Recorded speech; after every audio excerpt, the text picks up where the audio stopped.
Bu günləri məktəb bufetlərində növbəyə durub yediyimiz həmən o məşhur pirajkilərdən hazırlayırıq. İlk olaraq dərin bir qaba 1 kilo unu ələyirik. Üzərinə 1 xörək qaşığı yarım duz, 1 çay qaşığı şəkər tozu və 1 xörək qaşığı instant maya əlavə edib qarışdırırıq. Dostlar, əgər bura qədər videonu maraqla izləyirsinizsə və uşaqlıq xatirələriniz canlandısa, videonu bəyənməyi unutmayın. Sizin bəyənmələriniz kanalın böyüməsi üçün çox önəmlidir. Onun ortasında bir oyuq açıb bura 3 xörək qaşığı duru yağımızı və bu reseptin əsas sirri olan 1 xörək qaşığı mayonezimizi əlavə edirik. Mayonez pirajkiləri həm çox yumşaq edir, həm də mayonezin əsasında pirajkilərimiz günlərlə də qalsa boyatılanmır. Və sonda da üzərinə 3 stəkan ilıq suyu hissə-hissə əlavə edib yumşaq bir xəmir yoğurmağa başlayırıq. Bu reseptdə xəmirimiz ələ yapışan alınmalıdır. Ona görə də qətiyyən əlavə ondan istifadə etməyin.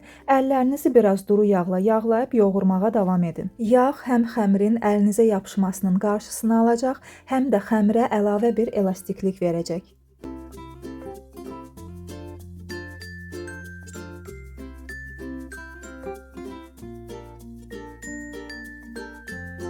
Xəmirimiz tam hazır olduqdan sonra üzərini örtüb təxminən 1 saata yaxın isti bir yerdə mayalanmağa qoyuruq. Xəmirimiz dincələrkən biz də keçək pirajkimizin içliyini hazırlamağa. Bunun üçün yarım kilo kartofu suda qaynadırıq. Suyunu süzüb üzərinə zövqə görə duzunu, istiotunu əlavə edirik. Daha sonra təxminən 50 qram kərə yağı əlavə edib püre halına gətiririk.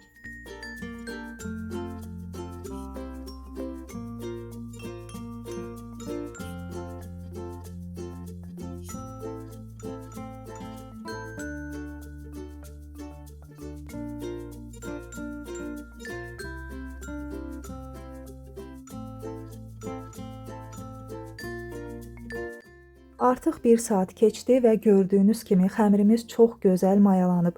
İndi isə gəlmiş xəmiri biraz yoğurub havasını alırıq ki, maya qoxusu gəlməsin.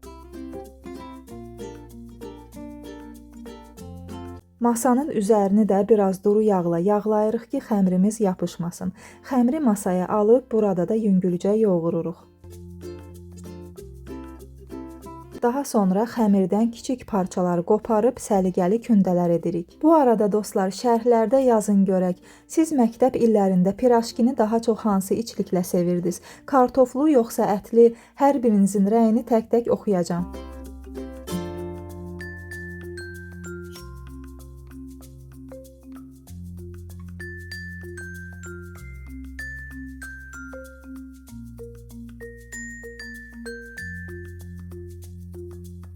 Kündələrin üzərini örtüb 5-10 dəqiqədə saxlayırıq.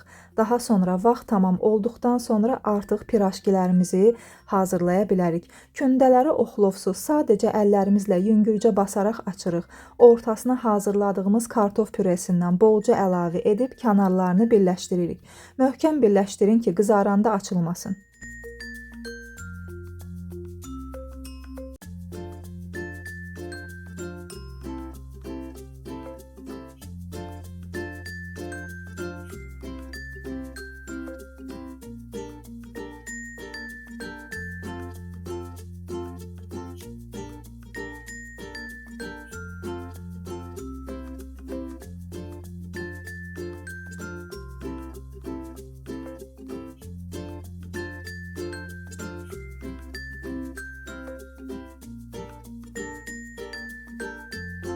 Artıq pirajkilərin hamısını hazır etmişəm. İndi isə ilk hazırladığım pirajkidən başlayaraq qızardıram.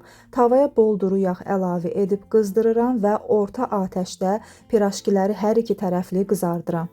Niyə ilk hazırladığım pirajkidən dedim? Çünki o digərlərinə baxanda daha çox gözləyib və daha yaxşı mayalanıb. Baxın, pirajkilərimiz necə də gözəl qabarırlar və hazır olan pirajkiləri salfet sərilmiş qaba qoyuruq ki, artıq yağı süzülsün.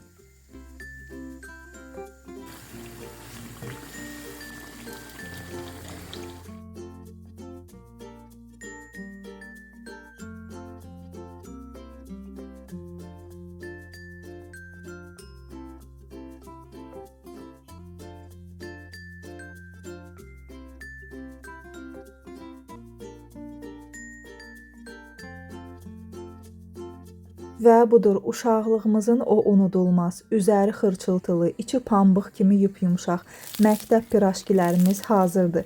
Hazırlayacaq olan hər kəsə indidən nuş olsun. Dadlı reseptləri qaçırmamaq üçün kanalıma abunə olmağı və yeni videolardan anında xəbərdar olmaq üçün zəng işarəsini açmağı unutmayın.